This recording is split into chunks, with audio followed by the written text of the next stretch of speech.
Hello there. What is going on, everyone? Today we're going to be taking a look at Anakin Skywalker for Star Wars Armada. We'll be putting together a list that is going to try to make him worthwhile, and I do think he's still a usable commander, even though he's seen serious nerfs. If you guys like what you see here, I'd love to have you stick around. We'll also be doing a giveaway at the end of this video for one of our 12 Days of Life Day giveaways. So if you want to have a chance to enter and to win any of those, you just have to be a subscriber and leave a comment on this or one of my videos.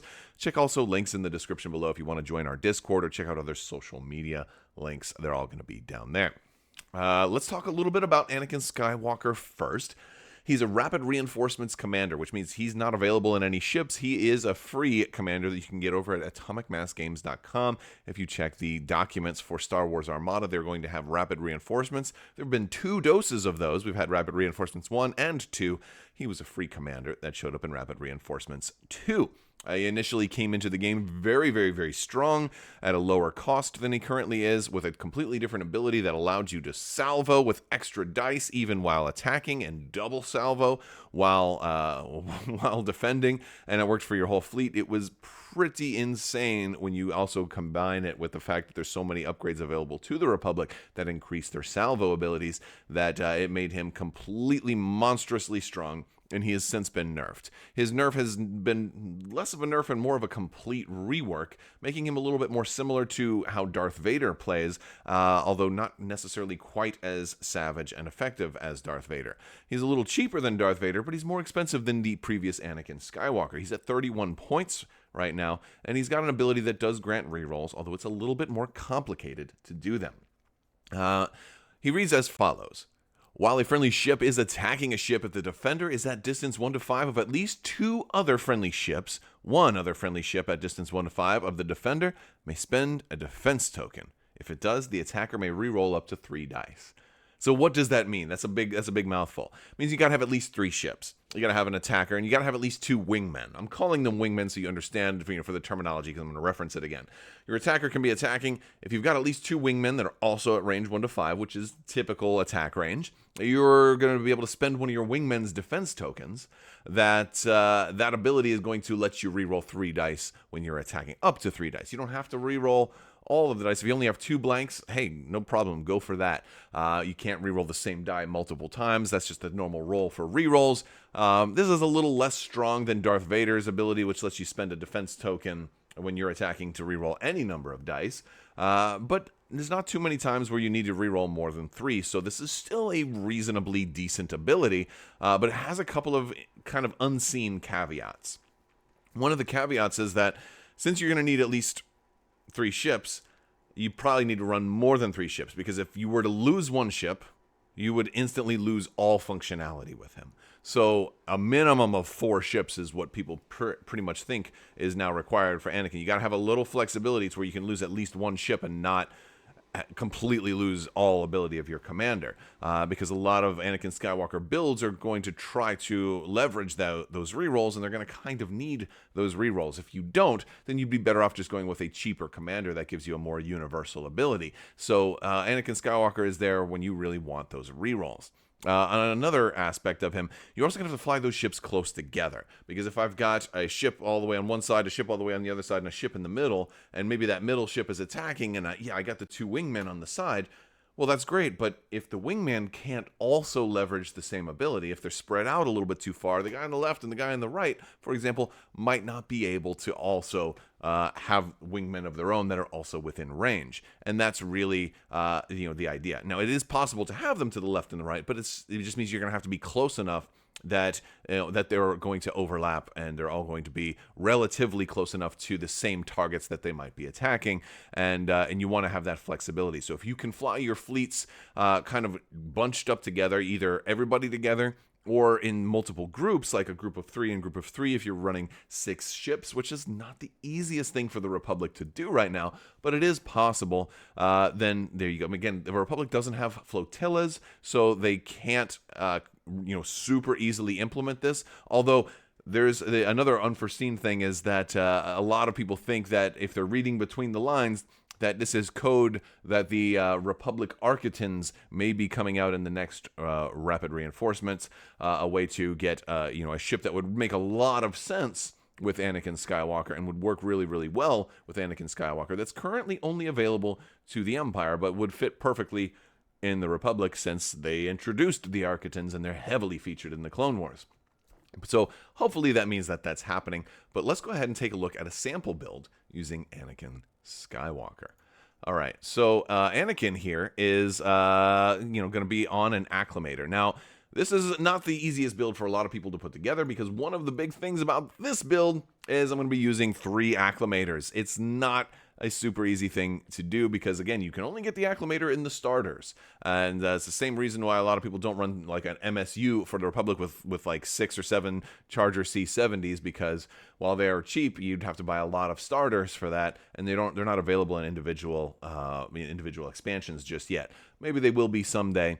I think if FFG were still making Armada, we probably would have seen them reprinted by now. But as it stands, this is the only way to get them is in the Republic starter. So if you're like me and you bought 3 Republic starters or you're going to borrow one from a friend, this is something you can try out. So I have Anakin on board an Acclamator 2. I did use this version because it does have the defensive retrofit. We're putting thermal shields on this thing. We have, we have a lot of stuff. We have gunnery teams on here. So this guy can fire twice. He's got swivel mount batteries and also assault proton torpedoes. The idea here is I have 3 red dice at long range. So even at long range, I'm rolling 3 red plus a black, plus I'm doing concentrate fire, and this is a ship that definitely wants to concentrate fire a lot, so I can trigger gunnery team. But then I add an extra black, and now I've got 3 red and 2 black at long range, and then I can attack a second time with -1 black on the second attack. But on both of these attacks, I should be able to trigger up to 3 rerolls. Now the black dice, I'm fishing for crits to trigger assault proton torpedoes. On the red dice, I'm just trying to eliminate blanks, and then maybe I'm get lucky and I get an accuracy in there amongst all the rerolls. So that's kind of how that works. Again, it's not a type of roll that you'll need too many rerolls on. I think 3 is the most you'll probably need on a roll like that anyway. So it's a pretty effective ship. Again, we can make 2 really big attacks at long range. We have a pretty good chance of getting the black crit. Obviously, the weakness there is going to be ships with the evade defensive token. Of course, then we kind of hope we do get an accuracy if that's the case, because we don't want somebody stopping that crit and stopping me from using my assault proton torpedoes. But then again, even if they do, that's what gunnery team is for. Well, we'll just try and use it on the second shot if we couldn't use it on the first, because it's an exhaustible. It's only going to work 1 time. But then again, if it works 1 time at long range, that's awesome, because next turn we're going to have a blue die in there. We're going to have a better shot. And if we happen to get up to close range, we're going to have a lot more dice, which is very, very cool. Now, I'm also going to be running another Acclamator. I'm running an Acclamator 1 with just boarding troopers on it. Now, this is a cheaper ship, and the idea here is now I'm taking a 66-point ship and a 3-point upgrade. I've got less than 70 points for another Acclamator. It's got 3 red dice in the front, can still use Anakin fairly well. It's only a little bit more expensive than the Architans, and it's kind of doing the same job of like staying in formation. The only real difference between the way the Acclamator is functioning here and the way an Architans would function in the Empire is that we're flying forward instead of trying to like circular strafe, right? So when we're hitting the forward cannons instead of the broadsides. These guys, this Acclamator, I have another Acclamator 1. These guys should fly, wingmen, like left and right flank of the flagship. They're going to help protect the sides, help funnel enemies into the front. And because they don't have swivel mounts, if somebody does come around on the side, their side arcs are going to be very deadly. But the beautiful thing is that these guys can then go a little bit faster than the flagship and then trigger boarding troopers. Both of them are going to have boarding troopers. The second one is also going to have external racks. I can deploy him on whichever side I think is going to be a little bit more likely to get close contact with an enemy. Didn't put external racks on both, really just because of points. But they're going to be slightly different. So again, you're going to want to mark these to know which one's which. And again, if they are able to get close, I can afford to sacrifice these guys. I'm going to have a couple more ships. I said 4 is the minimum. I think we will have 5 in this build. So we can afford to lose both of these if we have to, because they're going to get close. They're going to be triggering boarding troopers. They're going to do a lot of damage before they go, because they do have 7 health, brace tokens, salvo, all that beautiful stuff. But they're also going to spend your opponent's defense tokens. So you got your big Starhawk or your SSD or your ISD or whatever. Have them go first. Boom! Drain. Set all the enemy flagship defense tokens to orange. And now let's go. Let's have the rest of the fleet attack with rerolls. It's going to be a beautiful thing. moving on with the list, we are going to have a Consular Charger C70. Look, the Consulars are great. I like Consulars. They're going to work well with Anakin. They've got 2 dice in the front, 2 dice on the sides. Not enough to fully maximize Anakin's abilities on his own, unless, of course, they do have Concentrate Fire. You're a Command 1 ship. You can Concentrate Fire a decent amount, so it's not that hard. We also have a Pelta Medical Frigate. Pelta Medical Frigate has a lot of dice also.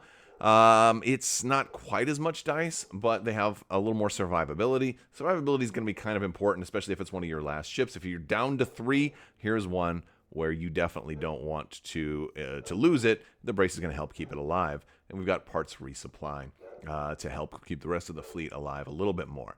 Lastly, we've got 2 V-19 Torrents. They're just to kind of slow down an opponent's onslaught of we don't have many squadrons in this build, and they're there to keep you alive just a little bit more.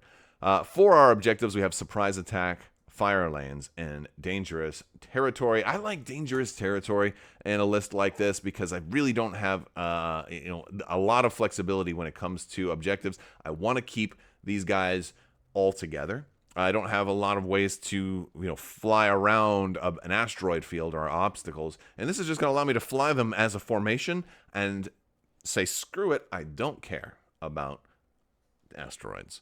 Asteroids do not concern me. And that's where Anakin learned it, and he says it as Darth Vader eventually. So there you go.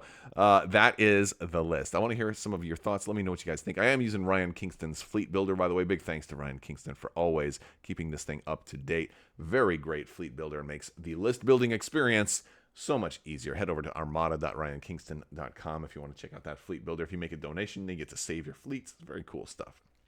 All right, so we have 12 Days of Life Day going on. We're going to be doing a giveaway. I'm going to do it right now. So from our last tournament, we have some pretty cool promos. These are top 8 promos for Star Wars Armada. And this is one for Luminara Unduli and General Grievous. These are both going to go out to our winner today, which is going to be Maximos Phelps. Congratulations, Maximos Phelps. Go ahead and shoot me an email over at mailcrabbok@gmail.com, and we'll get you squared away. You have 30 days to claim that, or that will roll over for Patreon.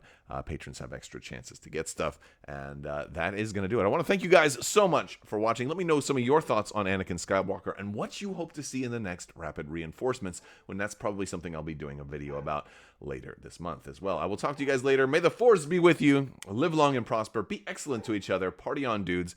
Always wash your socks, and try your best to have happy holidays, and show love to all those around you, and always practice kindness. See you later.